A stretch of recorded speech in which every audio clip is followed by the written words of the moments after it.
So welcome, this is Edexcel's S1 June 2011 question 5. In this question it's all about probabilities. However, it's quite a difficult one purely because we're going to have to do something and it doesn't specify. Okay, I can't really say much more than that. I'm not giving it away because I want to build up to it. Okay, so what we've got here is we've got two events. We've got J and K, so I've not wrote out what they are, but J is the event that Jake is late for school, and K is the event that Camille is late for school as well.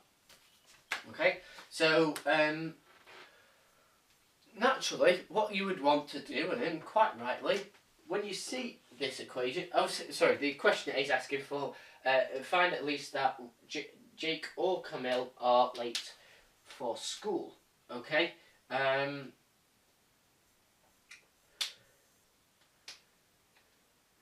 So what we need to find is the probability, essentially, that they're both late for school, or basically what we're trying to find is one of them or both. So P, J, U, K. Okay, and we're trying to find what that is equal to. So that's probability that Jake or Camille or both of them are late. So in essence, that's at least one of them. And using the formula that P, probability of Jake and Camille is late, is equal to the probability of Jake late plus the probability that Camille is late. Okay, take the probability that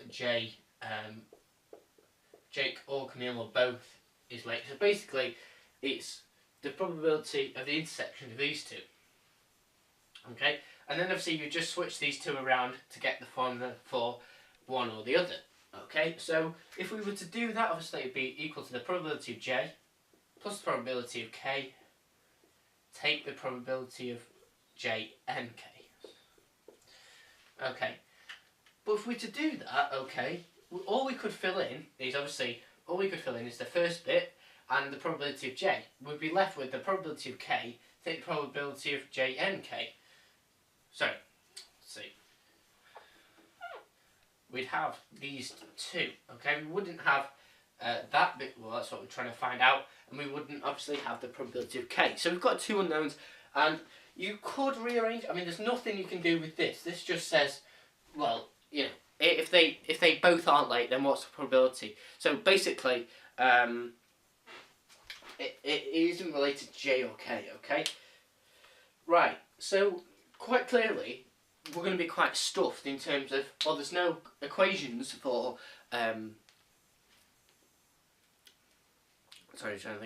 there's no equation for probability that we can use to work out probability of J or K or both, okay?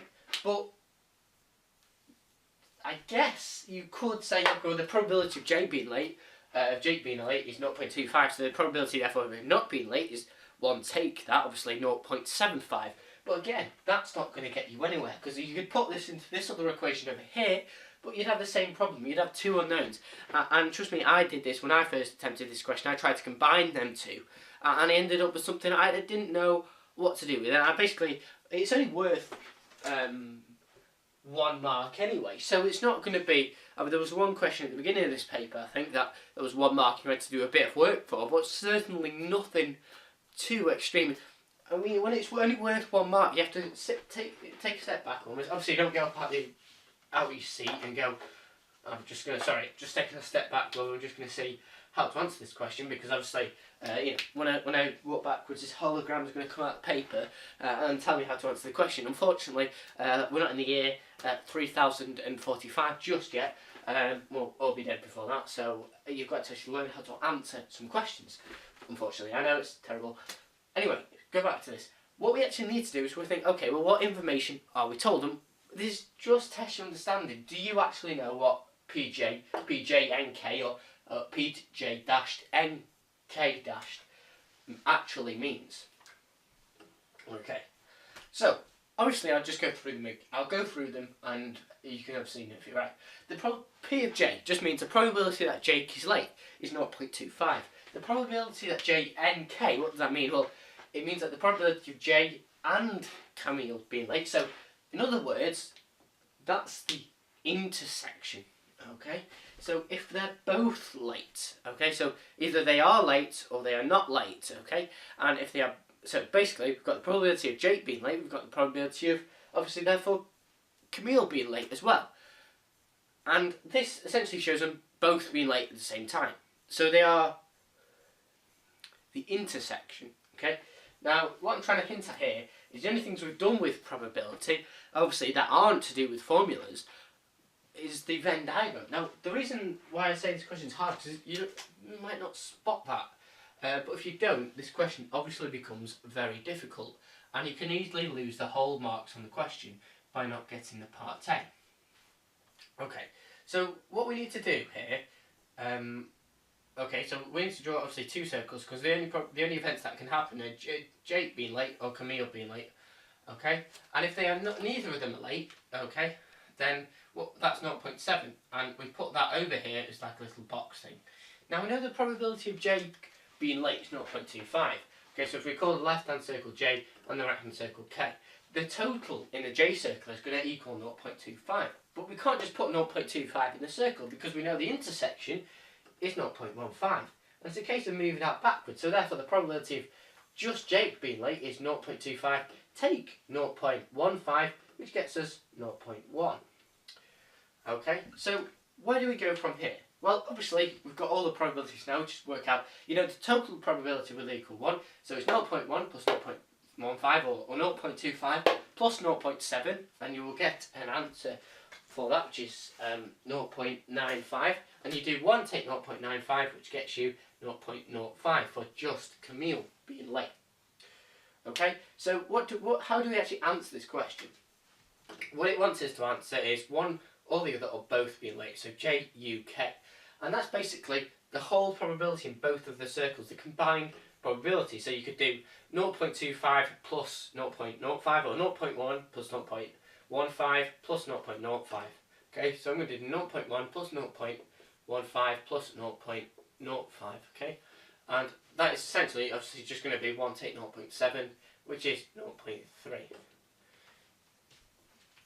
And that is the probability of part A. As I said, that was really difficult. So you might not have spotted that we had to do a probability diagram, but you just got to think, okay, well, obviously we're going to be able to answer this question somehow, and clearly formulas don't work. So what other things can we use that we know in probability and are based off what we've given? Well, obviously the Venn diagram is the only answer that we can use, okay? Right, so now we've got that, that's quite a difficult bit. Part B is quite easier, a little bit easier, even though it's only worth 2 marks, okay? We're asked to find the probability that Camille is late for school. So it's basically this the intersection plus just Camille, okay? So basically, it's just, you simply write PK is equal to 0.15 plus 0.05, okay? That obviously gets you 0.2. And that is your answer to part B. So you can see it's a lot easier, definitely in part A, even though part A is only worth 1 mark. Okay. The next part is part C, obviously. Given that Jake is late for school, so whenever you see given that, you know it's a conditional probability. Okay, so it's given that, and then you put the dash afterwards. The line.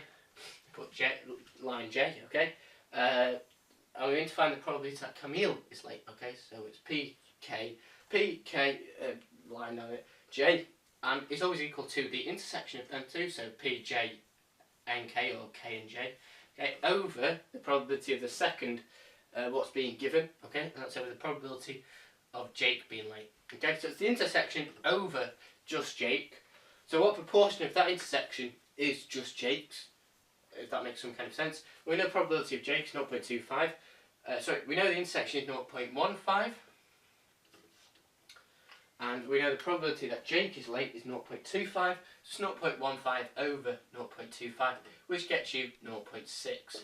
Okay, and that's your answer for part C. It's just a case of you applying the conditional probability formula to this question. Part D says the teacher suspects that Jake being late for school and Camille being late are linked in some way. You know, they're being reckless teenagers going around beating up all people and generally being a nuisance, and you know you want to attack them, and you know the teacher's getting fed up of their excuses. Sorry, I was just just did a bit on top. Yeah, punched my producer, and I was at the United game. You know, it was so boring and dull. I just forgot that I just lost my sense. Okay. So anyway, that's what happens when they go on their way to school. Or they do what I used to do and just follow the line of shops to the school and spend £700 each morning. Either way, the teacher suspects that they're both being reckless teenagers and being late. We need to determine whether or not J and K are statistically independent. Now, if they are independent, what does this mean? Well, independent obviously means that one is not related to the other. So if Jake is late, it doesn't have any effect on Camille being late. But obviously, because they're reckless teenagers, it's likely to. But anyway, we need to prove this. So that's what independent means. So how can we show mathematically if they are independent? If they're independent, then the probability of J and K, both of being the same, is equal. If that is equal to the probability that Jake is late times the probability that Camille is late, if they are equal, if that situation holds true, then they are independent. But if it isn't, that doesn't equal, if that doesn't hold true, then they are dependent. What that means is, obviously, Camille being late influences Jake being late. Okay, so they depend on each other. Jake won't be late if Camille isn't late. Okay? Because obviously he's got no male friends to play around with. Okay, so that is really probability of J and K. Okay, so that's just a formula you need to know. It's one that you need to just commit to memory, really. As I said, it's, you know, it's just a knowledge question. If you got that or if you didn't, okay? And you can't really just say they are or they are without that formula, okay? You can't just go off stereotyping. Okay, so, right. So you can do this in a number of ways. You could just write what the intersection is, so obviously we know that's 0.15, is equal to, is that equal to the probability of J, which we know is 0.25, times the probability of K, which is obviously 0.2, and you'll find that does not equal each other, so 0.15 does not equal the probability of J times the probability of K, so therefore they are not independent. In other words, they are dependent, okay, so one depends on the other, and then therefore you would just apply that to the situation where it says the teacher suspects they are being late or not. Oh, sorry. Part D says. What? Oh, I've gone on A, B, C, E. I can't read my own writing. Sorry, that was part D. Okay, so the D was the actual calculation, and then E, you would say they are not independent because this formula does not hold true, so therefore the teacher's suspicions are correct. Okay, so that's the end of question 6. I do apologise. I couldn't do basic, the alphabet. Okay, I probably need to go back to primary school, but the maths is right, and hopefully you understood it, and I'll see you in a few years when I've passed year 1. Okay, so thanks for watching, and we'll see you in, as I said, a few years. I'll see you in the next question 7, hopefully.